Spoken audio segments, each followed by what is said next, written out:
nggak usah berusaha untuk menjadi orang tua yang sempurna, karena orang tua sempurna itu tidak ada. Tapi yang bisa kita usahakan ya orang tua yang sepenuhnya hadir untuk anak.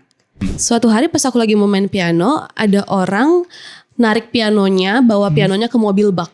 Ke mobil bak? Ke mobil bak. Habis itu aku tanya kayak, mau dibawa kemana mam? Gitu. Iya itu pianonya rusak, mau diservis. Tapi pianonya sampai sekarang pun gak pernah balik. Oke. Pada saat aku sudah agak beranjak dewasa, aku tahu, oh itu pianonya dijual.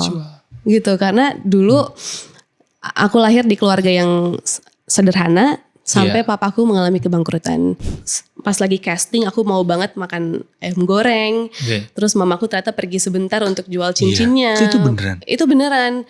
Saking mamaku tuh gak mau bilang kalau kita tuh gak punya uang untuk beli ayam goreng gitu. Karena mamaku gak mau ngomong gitu. Karena mamaku tuh kayak gak mau anak-anaknya merasa susah karena dengan apa yang terjadi di keluarga.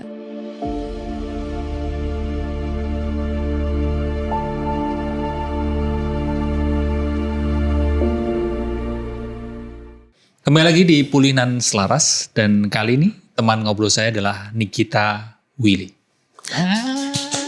Hai. Halo. Nggak usah saya perkenalkan ya ke yang nonton karena tentu semuanya sudah tahu kamu. Mungkin perkenalin sedikit kali. Siapa ini Nikita Willy? Ada satu fase di mana setiap kali aku nonton TV itu ada kamu. Nonton sinetron tentu saja. Iya. Kalau sekarang ini, apa yang kamu kangenin dari shoot sinetron? Oke, dulu tuh aku kalau syuting sinetron tayangnya setiap hari. Iya. Jadi setiap hari tuh pasti di lokasi syuting. Itu apa istilahnya? Stripping. Stripping ya. Bahkan ada momen satu hari tuh sinetron aku tayang 4 jam. 4 episode dalam satu hari. Syutingnya atau tayangnya? Tayangnya. Jadi syuting pagi tayangnya jam 6. Syuting siangnya tayang jam 7 malam. Syutingnya udah sistemnya live. Itu setiap hari di lokasi syuting. Iya. Ritme hidup aku tuh dulu bener-bener cepet banget mas. Kayak abis ganti baju makan paling kayak cepet. Abis itu langsung take. Atau enggak kadang-kadang makan tuh di motor sambil motornya menuju ke set lain gitu. Oh ngalamin kayak gitu. Ngalamin kayak gitu. Terus kayak pokoknya temponya tuh jadi cepet banget. Iya.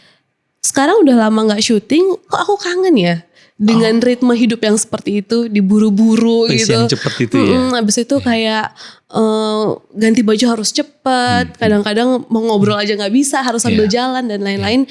Ada kangennya juga sih dengan tempo yang seperti itu. Ya. Dan kalau di lokasi syuting karena setiap hari aku merasa aku tuh punya keluarga kedua. Keluarga yang ada di lokasi syuting. Sekarang mungkin kalau bisa dibilang kangen juga dengan memiliki keluarga kedua yang ada di lokasi syuting itu. Iya. Jadi kamu merindukan pace cepatnya dan second family di lokasi syuting itu ya.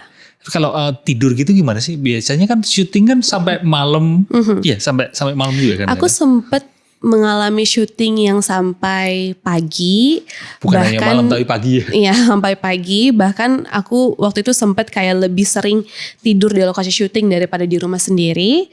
Sampai akhirnya ada peraturan baru syuting itu harus sampai jam 12 malam.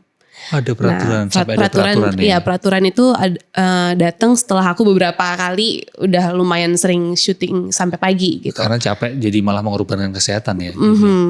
Tapi semenjak ada peraturan itu ya udah jam 12 pulang, jam 12 pulang. Syutingnya jadi lebih sehat.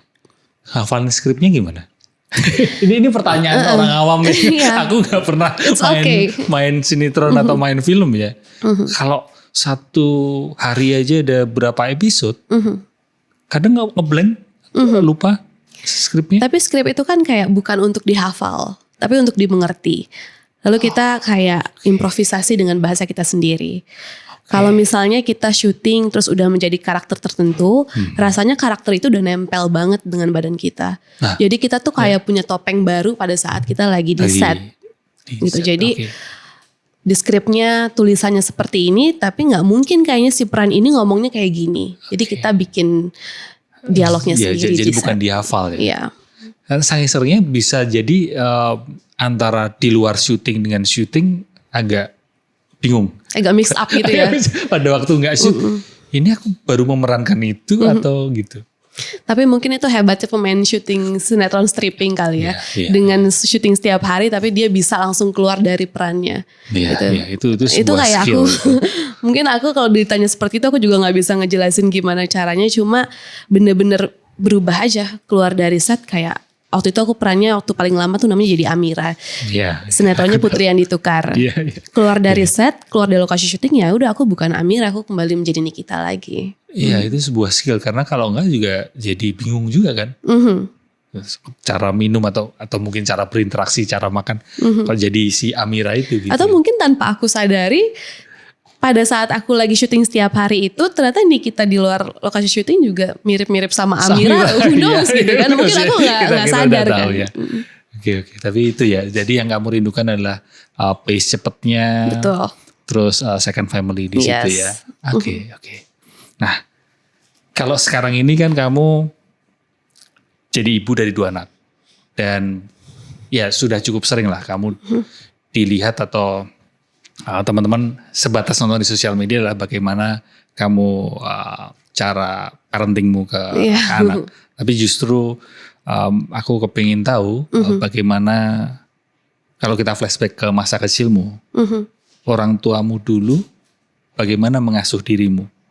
Kayak gimana mungkin kamu bisa ngasih gambaran dan ada gak dari orang tuamu cara mendidik kamunya lalu kamu terapin ke anakmu? Ada banget sih.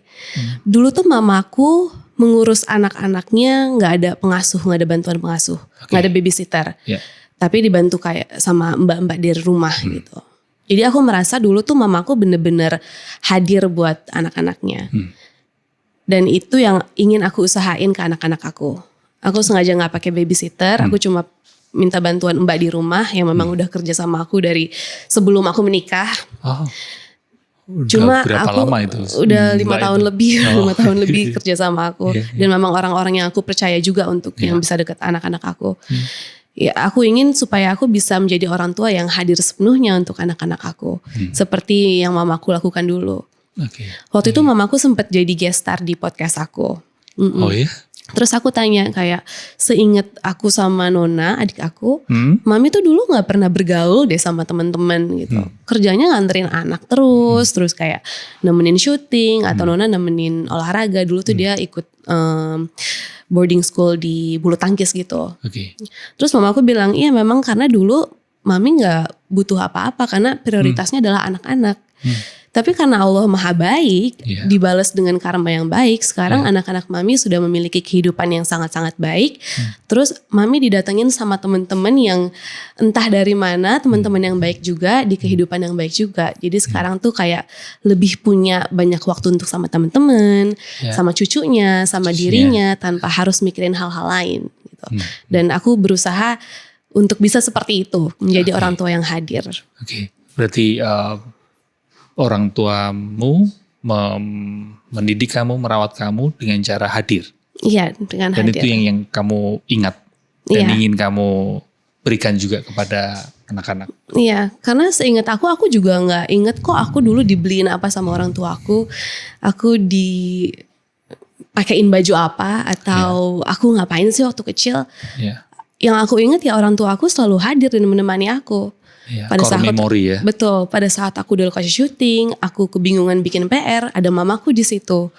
Pada saat aku dikerjain kakak kelas atau dibully di sekolah, ya aku punya mamaku sebagai tempat curhat aku gitu. Jadi aku ingin anak-anak aku bisa mengingat aku itu sebagai orang tua yang hadir untuk aku. Presence is precious ya. Maksudnya kehadiran itu sesuatu yang sangat mewah sekali. Karena itu yang barangkali diingat oleh anak ya. Di kemudian hari pada akhirnya seberapa hadir orang tuanya. Benar seperti itu ya. Betul. Oke. Ini masih ke ini ya, lebih ke tadi ngomongin sinetron dunia hiburan dan mungkin pola asuh orang tuamu ke kamu. Kamu udah masuk dunia hiburan sejak umur 8 tahun, bener ya? Betul. 8 tahun tuh udah mulai syuting iklan, 9 tahun sinetron. 8 tahun ya? Yes. aku langsung inget usiaku dulu 8 tahun ngapain? Berarti sehari-hari dulu isinya syuting dan syuting. Sekolah syuting. Oh iya ada sekolah. Sekolah casting, sekolah syuting gitu. Pokoknya Di umur 8 tahun itu dalam 1 minggu aku pasti mengikuti 4 atau 5 kali casting. Sepulang sekolah dan pasti ada yang dapet. Dari ibu, dari mamah yang lebih ke mengajak kamu untuk jadi casting atau kan dari dirimu sendiri? Aku awalnya gak sengaja syuting iklan kan. Nah pada saat dulu kalau misalkan kita syuting iklan, agency tuh langsung kayak ngeliat gitu, oh ini ada talent baru. Minta nomor handphonenya dong gitu. Jadi setiap ada casting tuh pasti ada SMS masuk. Oh dicari anak umur segini untuk casting ini, budgetnya segini. Info gitu. Iya, jadi kalau misalkan oh ini kayaknya cocok buat kita, pulang sekolah langsung ganti baju, langsung pakai mamaku kuncirin rambut. Kita ke tempat casting itu, ya udah kita gabung sama anak-anak lain buat casting. Tapi karena dulu tuh dunia iklan tuh talentnya cuma itu aja. Iya, gak sebanyak sekarang. Iya, jadi aku merasa casting itu pun juga jadi tempat hiburan aku waktu kecil. Karena aku bisa ketemu sama teman-teman aku yang lain di tempat casting itu. Jadi tempat mainmu juga di situ ya? Betul. Berarti kamu sejak kecil memang senang di dunia seperti itu? Karena kan ada beberapa orang atau bahkan temanku itu lebih dipaksa oleh orang tuanya. Sebenarnya dari dirinya sendiri, dia gak really enjoy that situation gitu. Tapi kalau kamu sendiri memang sejak kecil kamu suka dengan dunia seperti itu. Saat pertama kali aku syuting iklan, the next day aku langsung minta sama mamaku, aku mau syuting seperti ini lagi. Oh, memang duniamu di situ ya, passionmu di situ. Terus aku casting sinetron, aku ngerasa kok aku enjoy banget ya dulu kasih syuting, aku suka gitu. Terus aku bilang sama mamaku, aku mau lagi. Terus mamaku ngeliat, wah pas banget nih anak sudah mau lagi gitu. Ayo kita ajak casting gitu. Gitu. Kalau mamaku denger ini jadi ketawa mungkin karena gini, dulu aku itu dipaksa untuk ikut kayak semacam itu. Iya. Bahkan drama di sekolah gitu. Oh ya. Tapi Aji kecil dulu nangis. Gak mau ya? Gak mau. Aku itu paling gak mau kalau tampil gitu. Tapi aku juga pernah waktu aku umur 5 tahun tuh kan biasanya dulu tuh ada pencarian modeling gitu di mall kan. Bener. Pernah diikutin. Terus pas mau jalan fashion show aku nangis. Catwalk gitu ya? Iya tuh aku nangis. Terus mamaku ngerasa aku tuh kayaknya malu kalau di depan orang banyak gitu loh. Tapi pas di belakang kamera, di depan kamera aku malah kayak all out banget gitu. Aku suka banget. Klien-klien tuh dulu suka banget. Jadi aku waktu aku syuting satu iklan itu, kliennya suka banget. Untuk iklan-iklan berikutnya yang brand itu tuh aku lagi gitu. Oh, jadi shoot di depan kamera lebih enjoy daripada harus tampil di itu ya fashion show gitu ya. Sampai sekarang pun gitu. Oh iya. Iya. Kalau misalkan ketemu orang banyak kayak malu. Tapi kalau di depan kamera lebih. Memang ada ini ya. Kenyamanan setiap orang berbeda-beda ya. Ketika kamu banyak shoot ya, casting gitu. Sempat main sama temen sekolah atau atau tetangga gitu gak sih? Temen tetangga, aduh. Ada gak sih momen kamu nongkrong sama temen-temen sekolah? Karena mungkin ini kita kan nggak bisa bayangin nih kamu nongkrong sama temen-temen sekolah atau mungkin ada waktu sekolah dulu ada geng-geng kecil gitu. Iya. Waktu sekolah sih temen aku ya temen kelas ada pastinya kan. Temen sebangku gitu ada. Temen buat nemenin ke kantin gitu ada. Oh ada. Cuma yang gak punya ya itu kayak kegiatan sepulang sekolah. Aku gak bisa ikut mereka ke rumah temen.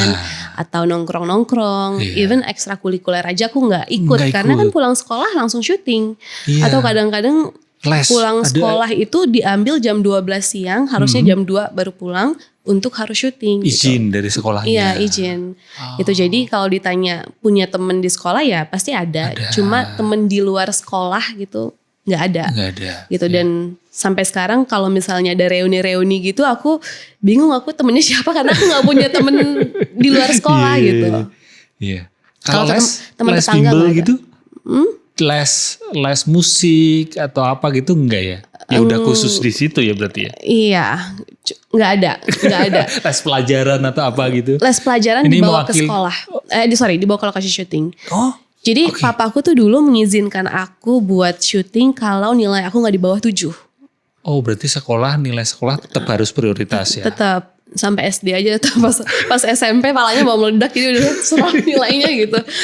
Jadi pas aku masih SD tuh papaku keras banget, nggak boleh di bawah 7.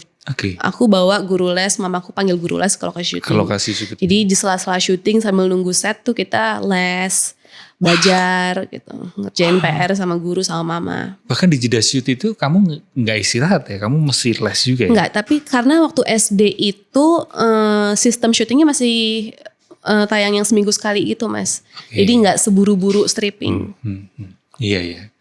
Kalau yang stripping baru itu repot banget ya, harus berapa episode shoot langsung banyak gitu ya. Kalau les musik dulu pernah sih, waktu kecil pernah. Oh ya. Sebelum syuting ya.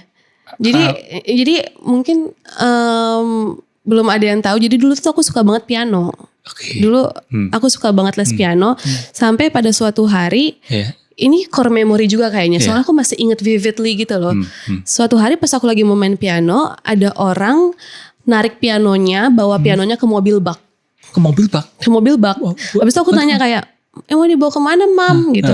Iya itu pianonya rusak, mau diservis. Tapi pianonya sampai sekarang pun gak pernah balik. Pada saat aku sudah agak beranjak dewasa, aku tahu, oh itu pianonya dijual. Gitu, karena dulu aku lahir di keluarga yang sederhana, sampai papaku mengalami kebangkrutan. Sampai harus pindah rumah dan lain-lain. Jadi momen aku tahu papa aku lagi tidak baik-baik aja ketika piano yang aku suka itu gak ada lagi di rumah. Iya, di bak mobil itu ya. Itu core memory juga ya, karena masih ingat banget loh. Iya, karena kan banyak yang belum tahu barangkali bahwa ternyata dulunya mungkin kamu lahir di keluarga yang seperti apa? Kamu kalau kamu ceritakan keluarga seperti apa kamu lahir? Keluarga baik-baik ya. Iya. keluarga yang sederhana. Sampai ada kejadian itu. Tapi hebatnya orang tua aku tuh nggak pernah membuat anak-anaknya tuh jadi merasa susah gitu. Bahkan aku pernah share di salah satu podcast kayak aku pas lagi casting aku mau banget makan ayam goreng. Terus mamaku ternyata pergi sebentar untuk jual cincinnya. Itu beneran. Saking mamaku tuh nggak mau bilang kalau kita tuh nggak punya uang untuk beli ayam goreng gitu. Karena mamaku nggak mau ngomong gitu. Karena mamaku tuh kayak nggak mau anak-anaknya merasa susah karena dengan apa yang terjadi di keluarga. Maunya anak-anaknya ya udah jalanin kehidupannya aja dengan happy, mau apa coba diusahain gitu. Padahal ternyata di belakangnya ada struggle-nya sendiri. Iya. Jadi itu tadi ya, ayam goreng, mau beli ayam goreng, kamu perlu ibu ya, mama perlu jual cincin dulu. Piano tadi juga itu ke bapak mungkin ya yang menjual itu. Kalau sekarang ini kamu ingin menyampaikan apa ke mamahmu? Apa ya? Hebat banget mamaku dulu gitu. Karena dulu pada saat aku casting itu aku nggak punya asisten, supir, manajer apalagi. Semuanya mamaku. Jadi mamaku dan support sistemnya tuh luar biasa banget. Aku pulang sekolah dijemput mamaku nyetir sendiri, terus kita casting, terus kakek aku biasanya naik motor buat jemput adik aku gitu. Jadi mamaku minta tolong kakek aku buat jemput adik. Terus adik tuh biasanya seharian di rumah oma sama opa aku dulu. Karena aku harus itu kan casting, harus syuting gitu. Jadi oma sama opa tuh support system mamaku yang sangat-sangat benar-benar membantu mamaku gitu pada saat mamaku merawat aku, terus bantuin karir aku gitu-gitu. Tangguh sekali berarti mamamu adalah perempuan yang tangguh sekali. Balik lagi kayak yang tadi aku bilang awal, benar-benar hadir untuk anaknya dalam keadaan apapun. Dan itu yang membuat Nikita seperti sekarang ini. Bisa dibilang seperti itu ya. Tidak bisa dipisahkan dari pengaruh itu kan. Yes. Satu kata untuk menggambarkan sosok mamahmu. Apa satu kata itu menurutmu? Satu kata.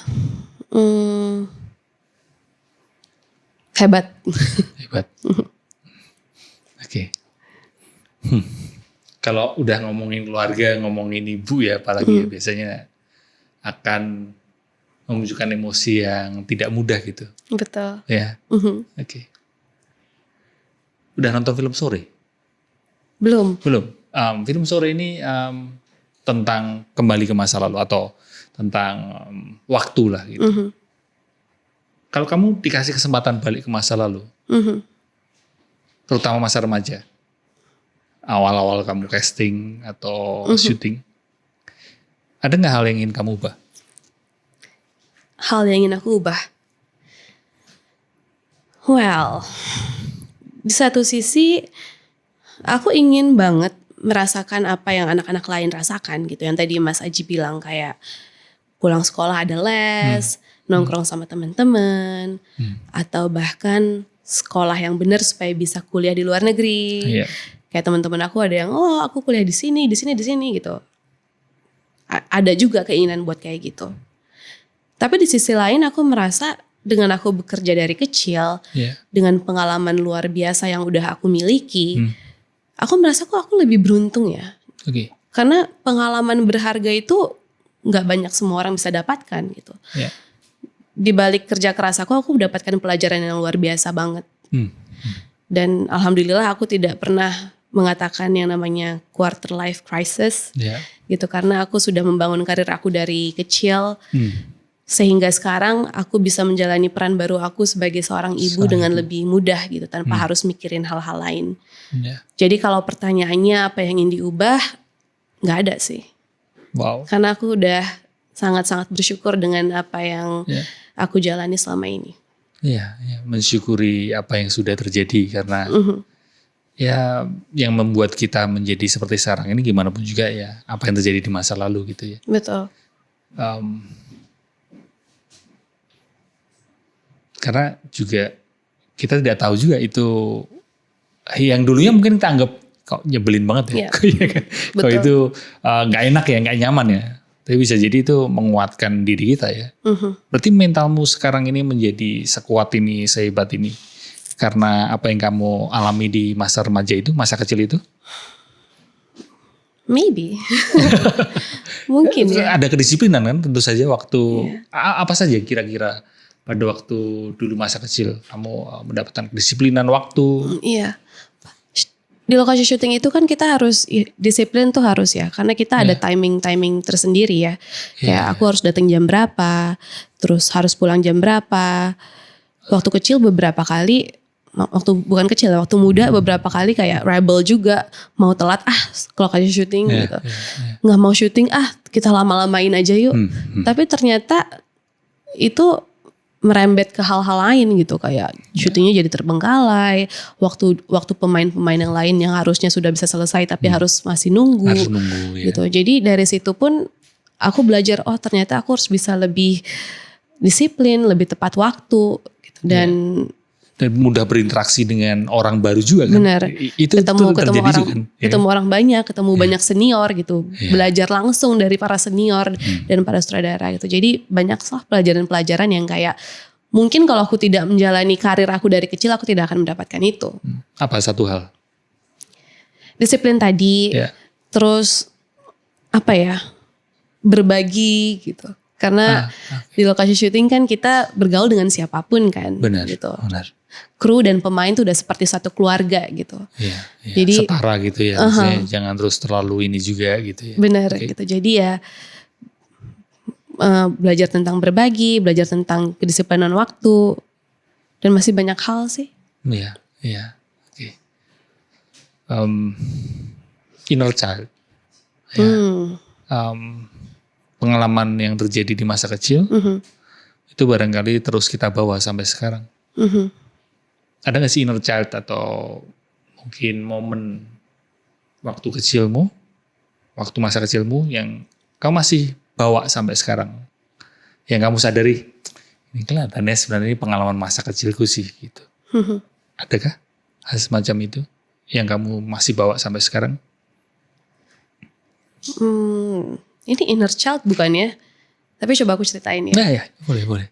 Jadi waktu dulu, walaupun aku suka banget berada di lokasi syuting, ada momen-momen tuh aku sering berantem sama mamaku.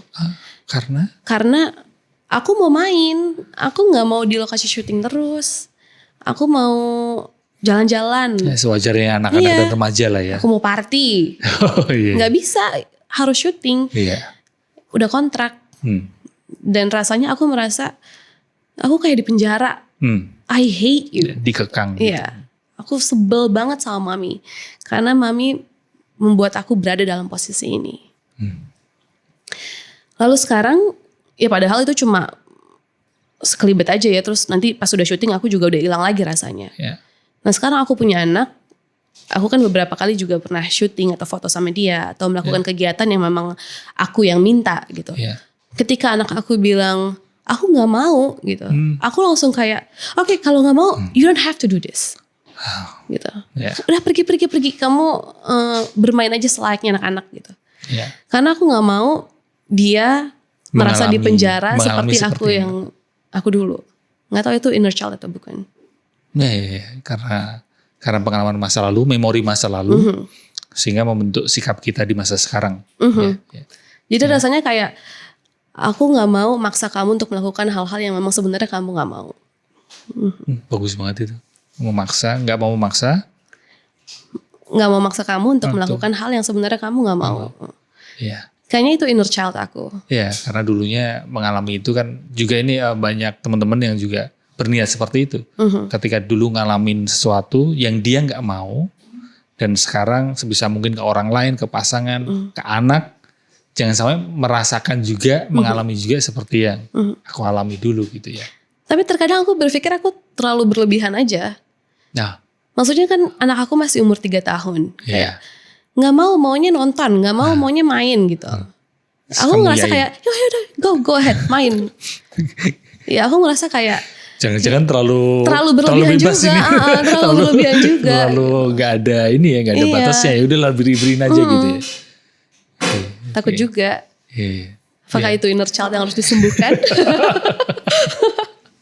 Ya, belum tentu juga karena ya perlu ditelusuri lebih lanjut karena bisa jadi itu hanya sikap yang sewajarnya, belum tentu itu adalah respon gara-gara masa lalu. Iya. Ya.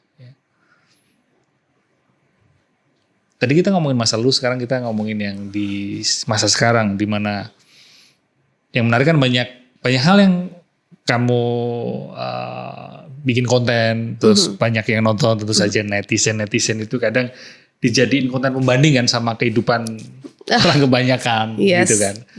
Misalnya nggak tahu cara nyapu lantai, nggak tahu apa itu misro, ya. Terus yang belum lama ini kan challenge thrifting di Pasar Senen, ya. Aku pengen tahu sih kamu sendiri menyikapi atau ngelihat hal-hal semacam itu seperti apa sih? Aku nonton loh. Karena seperti Mas Adi tahu kan, me time aku scrolling TikTok kan. Jadi scrolling sosial media TikTok. Jadi aku suka banget nontonin kayak konten-konten ibu-ibu lain yang parodi-parodi gitu. Ada yang bilang, oh uang bulanan 100 juta versi uang bulanan 100.000 gitu. Itu lucu banget loh. Atau ada juga yang belum lama ini kan, sikat gigi. Kamu perawatan gigi itu kan. Itu juga. Kayaknya gak sepantasnya viral itu. Terus ada parenting Nikita Willy versus parenting siapa waktu itu yang kayak dikit-dikit anaknya dimarahin, dibentak-bentak gitu. Parenting Nikita Willy dan parenting VOC katanya gitu. Iya. Terhibur dan aku senengnya aku bisa melihat parenting orang lain dari perspektif yang lain. Yang sebenarnya tujuannya sama-sama ingin yang terbaik untuk anak-anak gitu. Tapi dengan caranya masing-masing. Mungkin dengan cara aku yang soft spoken. Tapi ada ibu lain yang dikit-dikit harus nada tinggi. Tapi kan tujuannya sama gitu. Ingin yang terbaik untuk anak-anaknya. Jadi thank you banget ibu-ibu sudah membuat konten-konten seperti itu. Karena aku juga ingin belajar dari parenting dari ibu-ibu lain juga.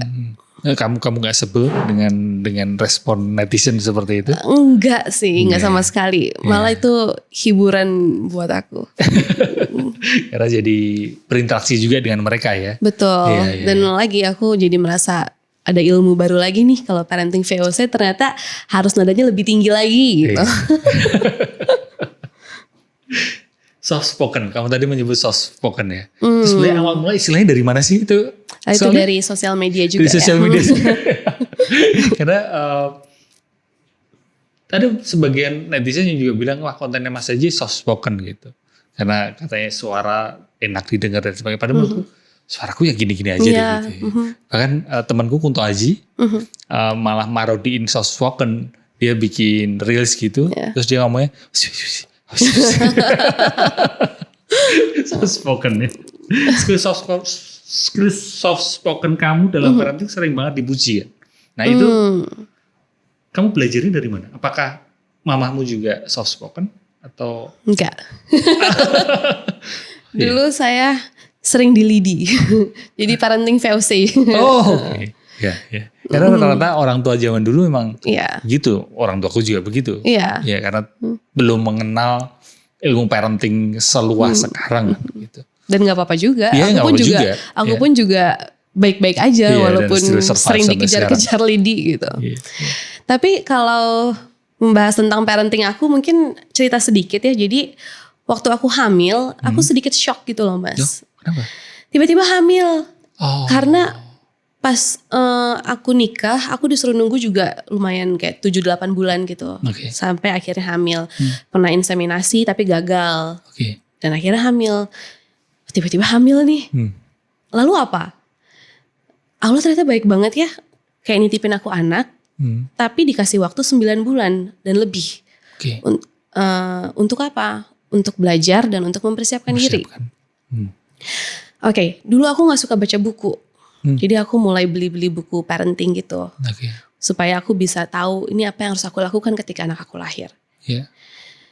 Lalu ada beberapa buku yang menurut aku konsepnya tuh sama. Bahwa buku itu mengatakan ibu itu penting loh untuk menjaga dirinya sendiri, menjaga emosinya, supaya bisa merawat anak-anaknya dengan maksimal. Karena ibu yang tenang, ibu yang bahagia, membuat anak-anaknya merasa nyaman. Konsep dari buku itu seperti itu. Terus aku jadiin itu menjadi prinsip parenting aku. Lalu anak aku lahir, ternyata dari banyak teori agak susah diaplikasikannya. Prakteknya lumayan susah.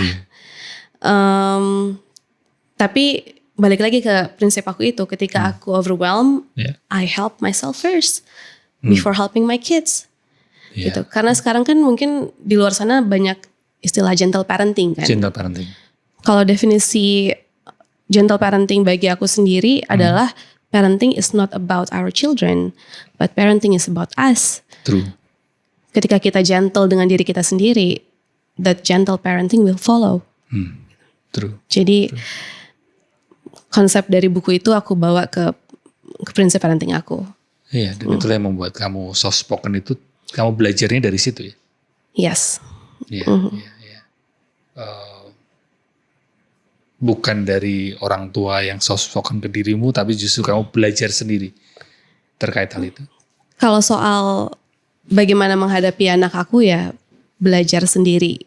Ya dari buku dan dari pengalaman tentu dari saja. Pengalaman dari YouTube-nya Mas Aji. Terima kasih. Gitu. Jadi ya keluarnya ternyata seperti itu. Ya, seperti ini kan kalau di pesawat, kalau pas emergency kan kita mesti pakai masker kita sendiri dulu sebelum membantu orang lain, bahkan membantu anak. Betul. Itu nanti kita sendiri dulu yang mesti pakai masker itu gitu kan. Iya, betul. Ya, dan itulah yang seperti yang kamu bilang tadi, sebelum membantu anak justru kita sendiri yang perlu kita tenangin gitu kan. Iya. Me time tuh jadi ternyata sepenting itu. Iya. Sekarang gimana kita bisa ngasih kalau tangki di dalam diri kita kurang gitu ya. Iya, itu yang menjadi prinsip aku sih sekarang. Ninggalin anak 2-3 jam untuk me time untuk diri sendiri yang gak masalah juga kok. Kan ada support system yang bisa membantu kita. Toh anak-anak kita juga butuh ibu yang bahagia, ibu yang tenang. Supaya mereka juga bisa merasa menjadi nyaman. Iya. Kalau soal soft spoken, ngomongnya soft spoken. Itu bahkan ada konten yang viral waktu kamu nenangin bayi orang lain yang lagi rewel ya. Bener gak sih? Tapi jujur baby whisperer. Pernah gak seorang Nikita tidak berada di mode soft spoken? Maksudnya pernahkah kamu marah? Atau pernahkah kamu mungkin bernada tinggi kesel pas anak sendiri baru ya marah pasti. Pasti manusiawi lah ya. Pasti marah, pasti pernah marah. Ya. Pas anak rewel, ke anak pasti tinggi, pernah marah. Ya, nggak soft spoken terus kan? Iya, pasti. Aku marah sama anak pasti pernah. Tapi marah karena alasan, marah karena ada alasan yang jelas. Bukan marah karena ada masalah pribadi lalu aku melampiaskan itu ke anak-anak aku. Gitu. Bukan terus meluapkan marah ya.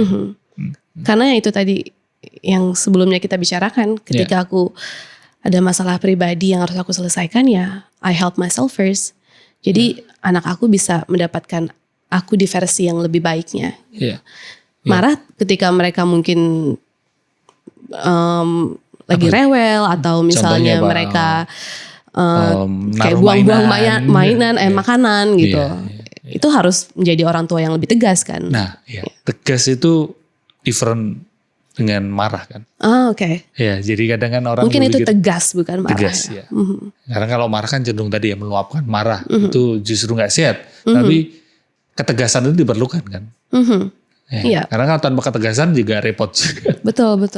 Tanpa ketegasan. Berarti itu namanya tegas ya. Iya.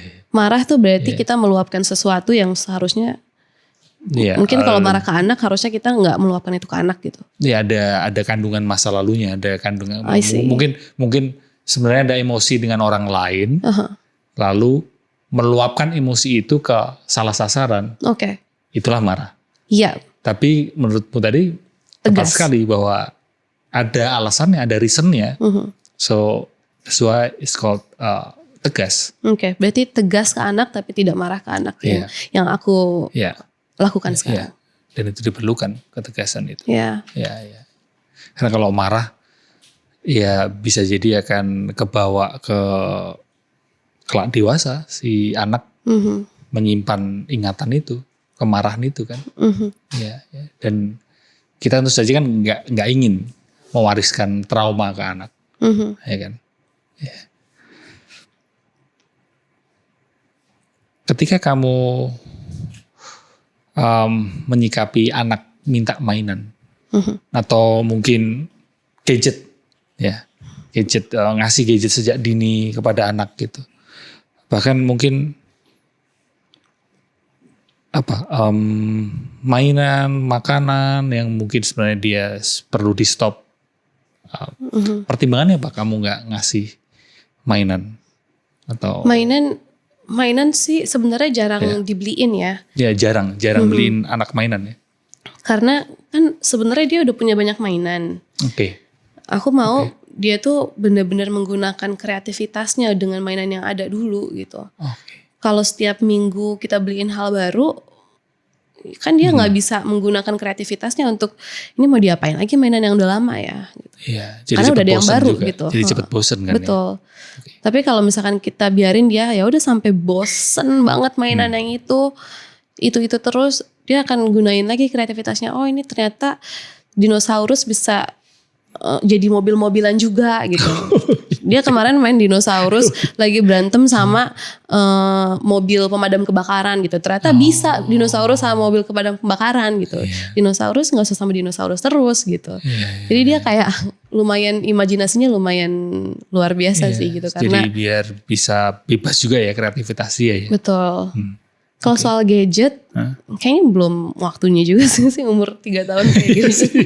Kayak mau ngapain coba. Tapi kan mungkin ada sebagian orang yang udah ngasih. Iya, nggak apa-apa juga gitu kan. Mungkin di keluarga mereka membutuhkan anaknya belajar lewat gadget, who knows gitu kan. Tapi di aku belum perlu gitu. Iya. Tapi mas secara ilmu psikologi memang tidak disarankan ngasih gadget ke anak yang terlalu kecil gitu. Sampai umur berapa ya? Nah kalau tepatnya saya kurang tahu.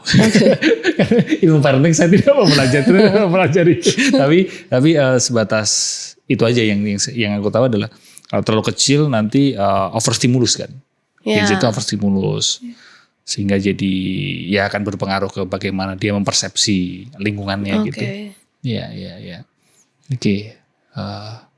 Iya sih, aku kalau mainan itu terlalu banyak malah jadi bingung mana kan? Yang dimainin. Kalau kita tarik ke konteks di usia kita gitu, buku misal. Terlalu banyak buku malah nggak dibaca-baca kan bukunya. Gitu. Betul. Kadang yang kita butuhkan adalah membaca buku lama, bukan beli buku baru. Ya, supaya nggak terus gampang bosan. Yeah. Gimana cara mendidik anak supaya nggak gampang bosan? Selain itu tadi mainan.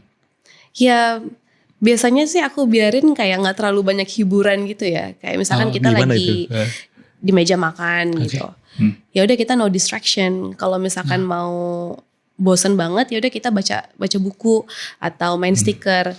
Maksudnya tidak memberikan gadget tapi nggak didampingi gitu loh. Kalau misalkan udah dikasih gadget, nonton, udah stimulasinya kan cuma duduk dan ngeliat aja gitu kan. Tapi kalau misalkan kita minim screen time, kayaknya akan lebih mudah untuk tidak gampang bosan ya. Ya, dan interaksi antar manusianya lebih connected ya. Iya. Kadang-kadang dia suka, kalau misalkan udah bosan dia suka ngobrol, dia suka cerita imajinasinya dia aja kayak. Tadi tuh abis ketemu Titansnya besar setinggi apartemen. Terus kayak dari mana Titans, dari mana cerita ini gitu. Imajinasinya dia aja gitu. Aku suka aja dengerin anak-anak aku kalau ngomong kayak gitu, berimajinasi. Apa akhir-akhir ini yang kamu lakukan kepada anakmu dan kamu rasa itu sangat bermanfaat buat tumbuh kembang mereka? Buat tumbuh kembang ya? Iya. Atau untuk bekal dia kelak dewasa dan akhir-akhir ini kamu upayakan sekali? Oh mungkin sampai sekarang belum ngerayain ulang tahun sampai dia benar-benar minta kali ya. Jadi kita berusaha pada saat anak ulang tahun tuh kita lebih menggunakan uangnya buat jalan-jalan aja, kasih explore yang baru gitu, kasih explore tempat-tempat baru, kasih pengalaman baru ke anak-anak gitu. Nanti kalau misalnya dia udah ngerti, dia minta ulang tahun, baru kita rayain ulang tahun. Supaya dia bisa menghargai hal-hal sederhana ya di hidupnya. Oh itu ininya ya, dalam rangka seperti itu ya. Iya, untuk karena anak-anak aku kan sederhana.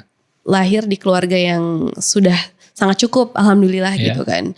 Jadi aku pengen ajarin ternyata kebahagiaan itu bukan seberapa besarnya apa yang kita dapat gitu. Tapi dari hal-hal kecil dan hal-hal sederhana tuh sebenarnya bisa banget kok kita bahagia gitu. Asal dikelilingi orang-orang yang kita sayangi dan kita butuhkan. Dan itu nanti akan bermanfaat buat mereka. Semoga dewasa. Ya. Semoga tidak sia-sia. Karena memang masa depan kita tidak tahu seperti apa ya. Kita hanya mengupayakan yang terbaik aja. Betul. Oke.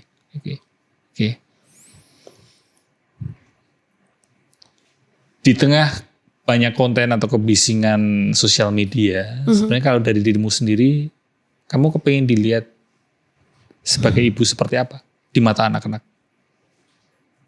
Bukan di mata netizen. Itu nomor kesekian, bahkan mungkin tidak perlu dipikirkan, tapi justru di mata anak-anakmu, kamu kepingin, ya tentu saja nanti kelak dia remaja atau dewasa, kamu kepingin dilihat sebagai ibu seperti apa? Good question. Mau menjadi rumah bagi anak-anak ya. So deep. That's so deep. Supaya mereka tahu bahwa ibu ini adalah tempat mereka pulang dan tempat ternyaman bagi mereka. Ibu ini adalah orang yang akan selalu menerima mereka. Wow. Jadi rumah ya. Iya.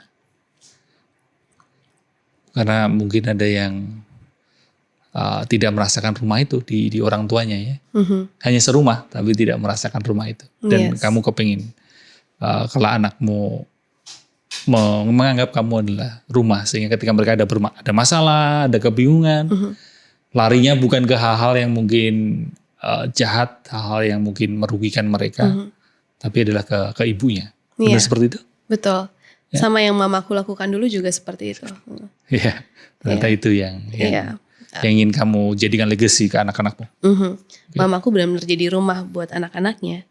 Bahkan kalau aku lagi capek banget, aku bisa bawa anak-anak aku ke rumah mamaku. Dan pada saat aku masuk rumah mamaku, status aku bukan ibu lagi, aku jadi anak. Aku bisa masuk ke kamar aku di atas kayak, bye kids, sama Newa panggilnya neneknya. Iya. Sama Newa ya. Terus diurusin makan, mandi dan lain-lainnya. Terus aku udah di kamar nonton, main handphone gitu. Dan kamu kembali menjadi anak. Iya, jadi anak. Iya. Turun ke bawah, pulang ya udah jadi ibu lagi. Iya, memang perlu ada momen ruang seperti itu ya. Yes. Tapi kalau di masa lalu ada kejadian apa yang kamu merasa mamahmu itu beneran sebagai rumahmu? Ada ingatan apa? Cerita apa? Ya, karena yang tadi kita sudah bicarakan bahwa aku kan tidak ada teman di luar sekolah. Oh iya. Jadi mamaku tuh menempatkan dirinya sebagai kakak, sebagai sahabat, sebagai teman, sebagai teman curhat. Jadi apapun tuh aku curhatnya sama mamaku. Cerita apapun ke mamamu? Iya. Kayak aku lagi naksir sama cowok gitu. Atau ada kakak kelas yang bully aku. Aku ceritanya ke mamaku. Aku coba ini, aku coba itu, aku cerita ke mamaku. Dan aku merasa ternyata enak banget ya punya orang tua yang seperti itu. Jadi aku tuh tidak butuh orang lain karena I have my mom. Semoga anak-anak aku juga bisa kayak gitu. I don't need anyone else. I have my mom. Iya, relasi orang tua dan anak yang sehat memang seperti itu ya. Sebagai teman. Ada kalanya sebagai teman, ada kalanya memang benar sebagai orang tua yang memberi batas. Tapi membuka diri untuk yuk cerita gitu. Ya. Tapi aku tahu itu pasti sulit banget. Iya makanya ya kan? Aku pengen tanya juga. Sekarang ketika kamu sebagai orang tua, itu hal yang tidak mudah kan. Iya. Memposisikan, kita sebagai orang tua, ini kita udah tahu ini, kita udah gak sekecil dulu. Kita udah punya banyak pengalaman. Kadang menempatkan diri sebagai teman setara itu kan sesuatu yang tidak mudah, bener? Iya, karena mungkin anak aku sekarang masih kecil, jadi belum berasa sulitnya. Iya. Tapi aku bisa bayangin ketika di posisi mama aku, anaknya sudah remaja, pengen ini, pengen itu. Ada kalanya kan mamaku bisa bilang, no, kamu gak boleh, kamu ini, kamu itu. Cuma dia bisa hold back dan memposisikannya menjadi teman supaya anak saya tuh gak cerita ke orang lain gitu. Karena apapun yang diceritakan sama orang tuanya tuh diterima gitu. Itu yang aku harus pelajari nanti pada saat anak-anak besar. Iya. Dan itu sekali lagi itu tidak mudah. Perlu emotionally mature kan. Kedewasaan emosi. Sebagai orang tua perlu kedewasaan emosi itu. Iya. Oke. Wow.